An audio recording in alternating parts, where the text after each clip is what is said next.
El otoño en el pequeño pueblo de Serafina era más que una estación, era un estado del alma.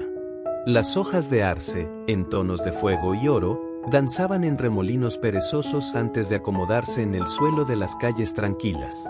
Para Ana Lucia, de 54 años, ese otoño siempre había sido sinónimo de renovación.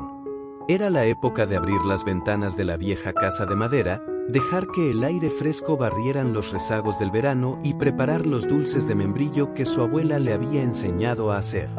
Pero en el otoño de ese año, la frescura del aire trajo consigo un viento gélido e invisible que se instaló en lo más profundo de ella, un cansancio que no cedía, una tos seca y persistente y un dolor sordo en la espalda que la despertaba en medio de la noche. Las visitas al médico, tratadas inicialmente con la despreocupación de quien cree que es un simple virus, se transformaron rápidamente en una peregrinación silenciosa y aterradora por pasillos hospitalarios.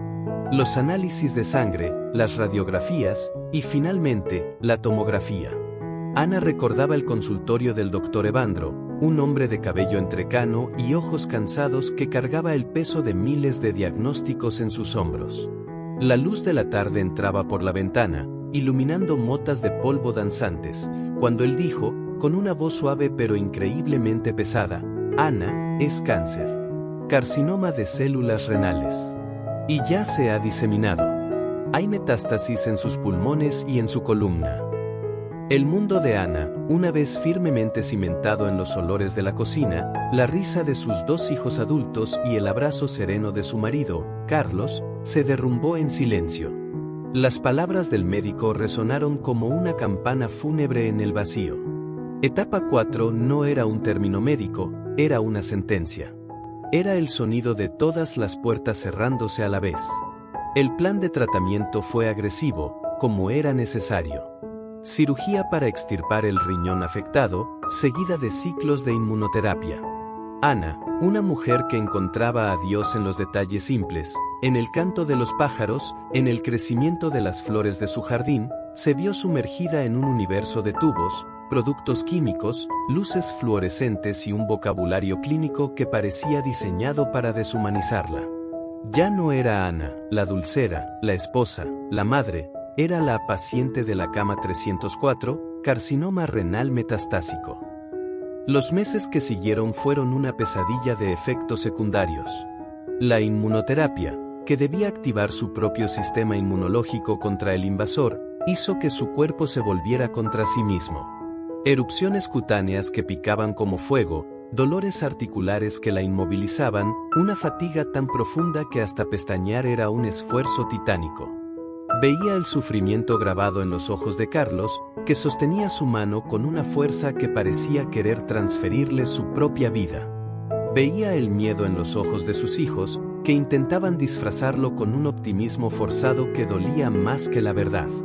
Fue en una noche particularmente oscura, cuando el dolor de espalda era una puñalada y las náuseas un mar revoltoso en su estómago vacío, cuando algo dentro de ella se quebró. No era un hueso, ni un órgano. Era su resistencia. Acostada en la cama del hospital, mirando al techo blanco e impersonal, sintió que se estaba muriendo no por el cáncer, sino por la lucha. La batalla consumía lo poco que quedaba de su esencia. Y entonces, en una decisión que para muchos sonaría a rendición, pero para ella sonó como la primera chispa de paz en meses, le susurró a Carlos, «Quiero ir a casa. Ya basta». La discusión con el equipo médico fue difícil.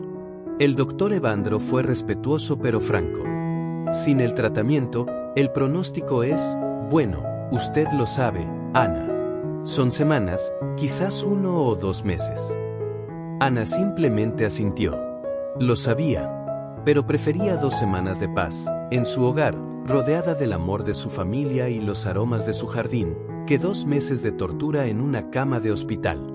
En casa, algo comenzó a cambiar. La rendición no era pasiva, era activa. Era un cambio de enfoque.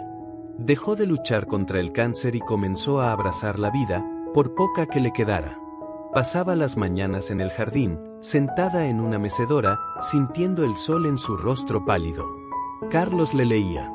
Sus hijos la visitaban y, en lugar de conversaciones susurradas y cargadas de tristeza, revivían viejas historias, se reían de recuerdos tontos, escuchaban la música que amaban.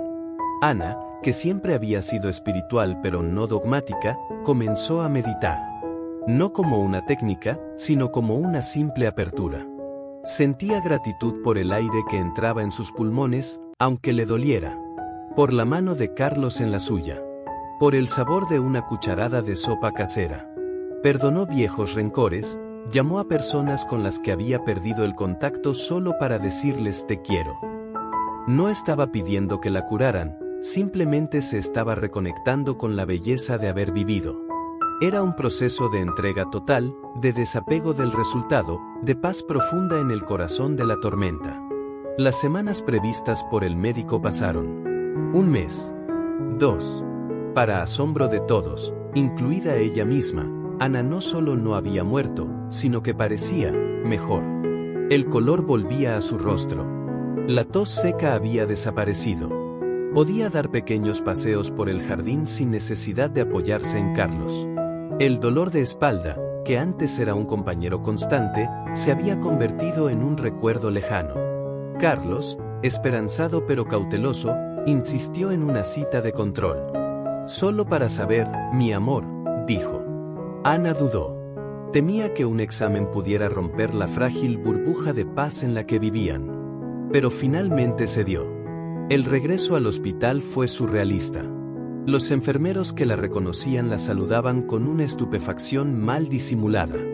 No se parecía en nada a la mujer esquelética y amarillenta que había abandonado el lugar meses atrás.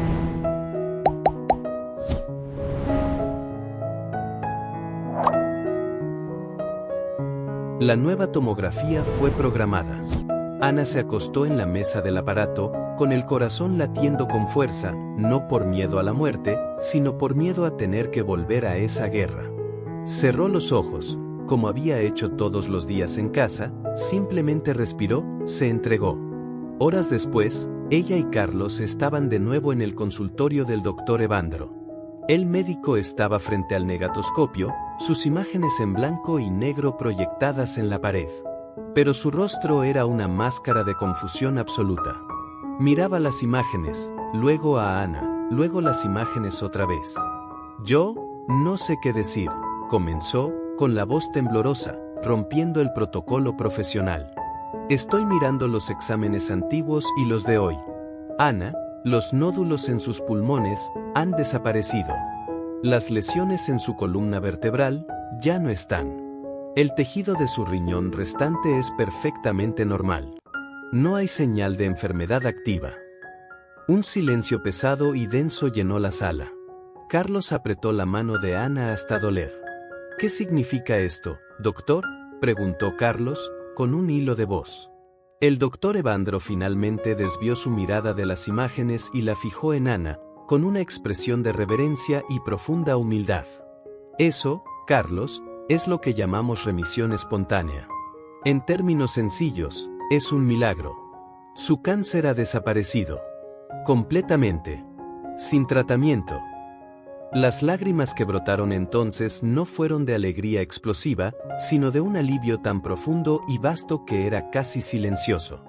Era la sensación de que el peso de un mundo les era quitado de los hombros. Carlos lloró como un niño, hundiendo el rostro en el hombro de su esposa. El doctor Evandro, aún aturdido, preguntó, Ana, ¿qué hizo? ¿Qué tratamiento alternativo buscó? ¿Alguna dieta radical? Ana se enjugó las lágrimas y lo miró con una serenidad que él nunca había visto en ningún otro paciente. No luché, doctor, dijo, su voz suave pero firme. Me rendí. Solo viví. Amé. Agradecí. Me entregué.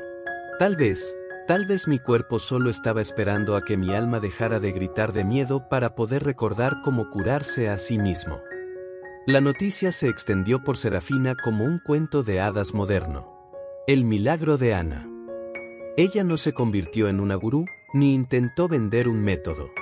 Cuando la gente le preguntaba el secreto, ella respondía con la misma sencillez, deja de librar la guerra y empieza a apreciar la tregua, por pequeña que sea. El cuerpo escucha al alma. La ciencia, representada por el Dr. Evandro, nunca tuvo una explicación. La remisión espontánea es uno de los mayores misterios de la medicina, un fenómeno rarísimo donde el sistema inmunológico, de forma inexplicable, despierta y erradica la enfermedad por sí solo. Algunos especulan sobre una fiebre no registrada, una infección que desencadenó una respuesta inmune masiva. Pero para Ana y su familia, la explicación era irrelevante. El verdadero milagro no estaba en la ausencia de la enfermedad, sino en la transformación que el viaje operó en ellos. Carlos nunca más se quejó de un día lluvioso. Los hijos de Ana aprendieron que el tiempo es un regalo, no una promesa. ¿Y Ana? Ella siguió haciendo sus dulces de membrillo cada otoño. Pero ahora, cada frasco llevaba el sabor no solo de la fruta y el azúcar, sino de la dulce, silenciosa e innegable certeza de que, a veces, en los momentos de entrega más profunda, cuando soltamos el control y simplemente somos, el universo puede conspirar no para destruirnos, sino para obsequiarnos el más incomprensible y conmovedor de los milagros, la vida, por segunda vez.